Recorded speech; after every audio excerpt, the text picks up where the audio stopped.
comment les gens ne pouvaient-ils pas se rendre compte que le Padre Pio était d'une humilité inimaginable? Eh bien, nous allons voir ça aujourd'hui dans cette vidéo douce et humble de cœur. Chers amis fidèles du Padre Pio, bonjour, mon nom est Jean Goyard et vous assistez au programme sur les pas du Padre Pio.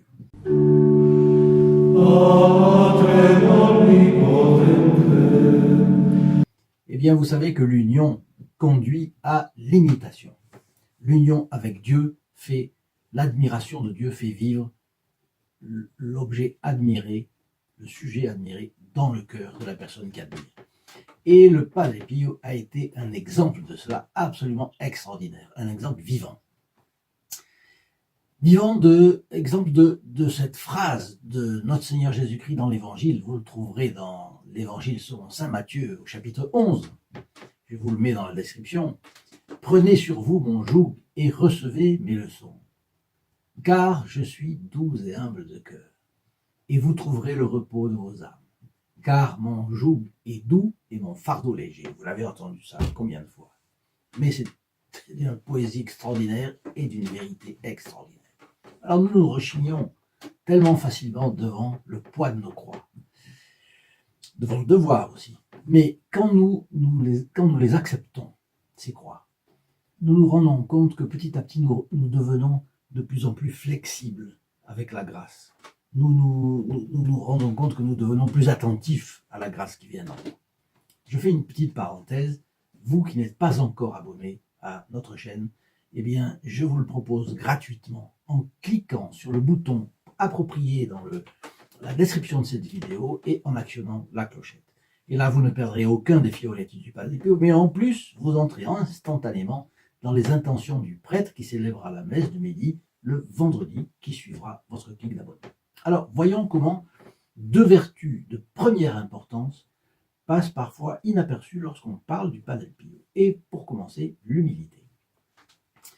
Il y avait avant tout la parfaite obéissance religieuse du Padre Pio envers ses supérieurs de l'ordre capucin. C'était une première chose. Et tout de suite, quand il est rentré dans l'ordre, on l'a éprouvé, bien sûr. On regarde un novice, etc. Et les gens disaient que le Padre Pio, on ne lui trouvait pas de défaut. Il obéissait au doigt et à l'œil, tout de suite et sereinement. Et c'est ce qui s'est passé aussi avec les ordres de Rome. Il a obéi immédiatement et sereinement aux ordres, même quand ils étaient très pénibles à écouter et à accepter, puisqu'il était soupçonné. Quand vous êtes soupçonné de quelqu'un, l'amour-propre en prend un gros coup. Eh bien lui, il prenait ces choses de la manière la plus sereine possible. Et rappelons quand même que cela l'a jeté dans une épreuve terrible. Par exemple, lorsque, à sa profonde tristesse, on limita l'exercice de son ministère sacerdotal. Ça veut dire on l'a empêché de confesser. Et en plus, on lui a demandé de célébrer très tôt le matin, et puis à des heures variées. On ne voulait pas que le public suive. En réalité, le public, grâce à Dieu, il y avait des fidèles du Padre Pio. Et le public a insisté. Bien. L'humilité du Padre Pio brillait aussi dans ses lettres à ses directeurs spirituels, auquel il ouvrait son âme avec une candeur d'enfant, demandant la lumière et le réconfort dans ces terribles épreuves intérieures et dans les attaques du diable. Parce que quand vous êtes pris par le diable, il vous jette de votre lit, il vous fait tomber, il vous bat, bon. La candeur d'un enfant, c'est-à-dire quoi? C'est-à-dire l'innocence. L'innocence dans le sens le plus favorable, pas l'innocent idiot, non. L'innocent qui n'a pas fait de péché d'égoïsme. C'est l'innocence qui ne pense pas à mal. C'est l'innocence qui vient de l'humilité. Et il est toujours bon de savoir reconnaître les vertus lorsqu'elles existent dans quelqu'un. Comme le Padre Pio a été canonisé et que nous savons apprécier, vous et moi, les petits épisodes de sa vie, c'est plus facile de s'attacher à reconnaître ces vertus dans sa physionomie. Et c'est la raison pour laquelle je vous rappelle que cette photographie, si vous ne l'avez pas encore, eh bien, elle est à votre disposition. Il suffit de la demander. Un petit coup de fil, ce sera le prix d'un appel local pour la France et les dom-tom. Je vous rappelle que c'est au 08 05 36 08 47 et de 8h30 à 12h30 et de 13h à 19h de telle sorte que vous aurez en bonne place chez vous la physionomie du Padre Pio, ce regard qui attire tellement les gens par sa bonté, parce qu'ils ne sont plus habitués à la bonté, et les personnes voient dans ce visage une innocence, une pureté d'âme, une spontanéité du bien, un regard qui va loin, qui est profond, qui scrute et qui nous montre que, au fond, un peu du regard du bon Dieu, du regard de notre Seigneur peut-être. Bon. Donc le Padre Pio était très humble, concernant aussi les dons extraordinaires qu'il avait reçus de notre Seigneur, les extases, les bilocations, les guérisons, la lecture dans les cœurs. Il ne s'en est jamais approprié les mérites, jamais, et il les attribuait seulement à Dieu et à Notre-Dame. Voyez combien un peintre, par exemple, talentueux, vous pouvez le connaître, a tendance à penser que c'est à lui seul qu'il doit son don. À lui seul, il a reçu son don, puis il a fait des efforts dans ses études, et puis il a fait des efforts dans sa profession, il est devenu un grand peintre. Oui, mais en réalité, c'est Dieu qui l'a favorisé de ce don. Eh bien, le Padre Pio, c'est pas comme ça.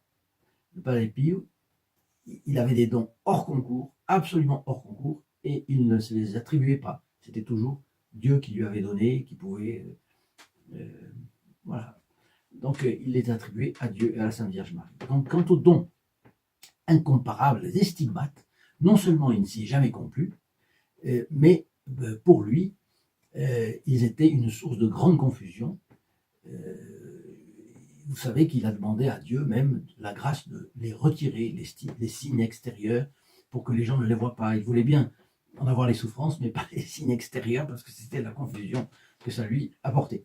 Donc on a entendu dire même un jour, je devrais répondre à notre Seigneur pour ce cadeau immense, d'avoir les souffrances comme lui.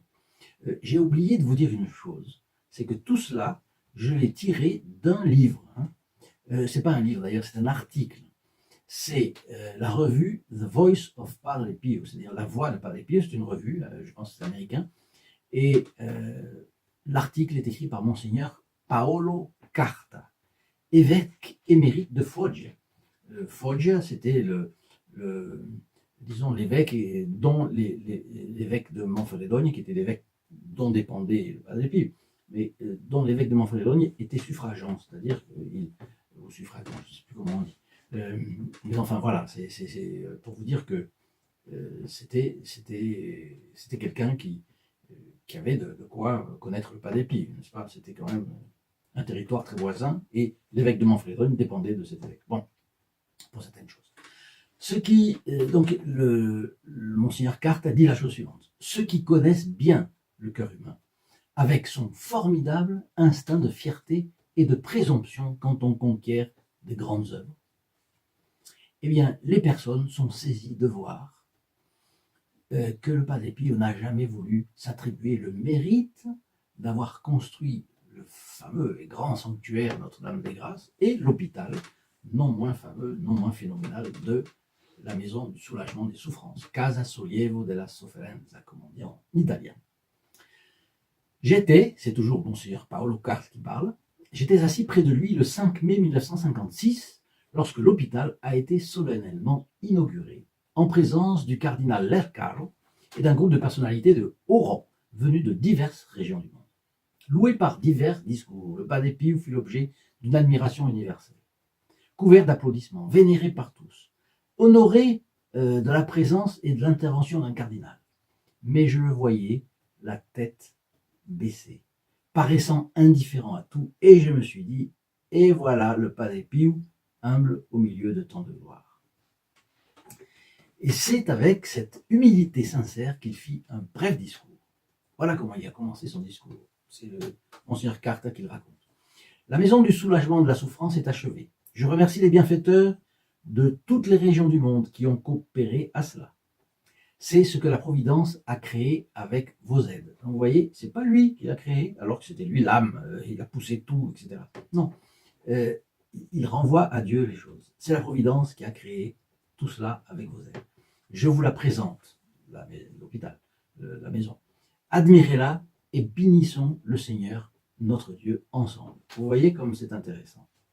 rendons grâce. Cela me suggère de remercier chaleureusement les membres du groupe des protégés du Palais Pio, qui, dans des proportions plus petites, bien entendu, que l'hôpital du Palais Pio, permettent à cette chaîne de se développer. Autrement dit, l'apostolat de se développer. Si vous pensez, comme moi, qu'il mérite d'être remercié, eh bien, je vous en prie, dites un Je vous salue Marie pour eux. Pourquoi? Ils ont, comme vous et moi, leurs difficultés, leurs épreuves, leurs souffrances. Ils ont besoin de vos prières. Comme vous, ils ont leurs difficultés financières. Et malgré cela, ils continuent à aider notre chaîne qui en a un grand besoin. Donc remercions-les. Si la vie du Padre Pio touche de plus en plus de personnes aujourd'hui, par exemple grâce à notre chaîne, c'est à cause du Padre Pio d'abord. À cause du Padre Pio, de Notre-Dame, bien sûr. Mais c'est en grande partie aussi grâce aux efforts de ces membres protégés du Padre Pio, et membres du groupe des protégés du Padre Pio. Et c'est bien le lieu ici de les remercier chaleureusement. Quand vous recevez une photo du Padre Pio, eh bien, pour vous, c'est un avantage. Mais c'est eux qui l'ont offert, qui vous l'ont offert. C'est bien le moins de prier pour celui qui vous l'a offert. Ensuite, il peut y avoir les médailles du Padre Pio, les dévotionnaires du Padre Pio qui viendront, tout ça, ça viendra. Bon, tout ça, c'est en train d'être conçu, mais vous voyez que c'est à eux qu'il faut les remercier. J'en profite pour vous donner rendez-vous ici en bas dans la description de cette vidéo, parce que vous avez un lien qui vous conduira à la page dédiée au groupe des protégés du Padre Pio. Vous verrez quels sont les bénéfices que reçoivent les membres de ce groupe. Et en même temps, vous verrez le pas de plus que la chaîne vous invite à faire à la suite du Padre Pio. Le Padre Pio continue donc son discours. Une étape du voyage a été franchie. Nous ne nous arrêtons pas au milieu du chemin. Répondons rapidement à l'appel de Dieu pour la bonne cause, chacun de nous accomplissant son devoir. Oui, pourquoi? Parce que c'était un hôpital qui était monté, mais vous imaginez, après il faut le faire tourner. Et donc ce sont des dépenses régulières. Et l'hôpital doit faire face à des dépenses régulières. Imaginez que des gens commencent à se lasser, eh bien l'hôpital s'arrêterait. Tout ici-bas, c'est comme ça. Bon, eh bien, j'ose dire un peu la même chose pour notre chaîne.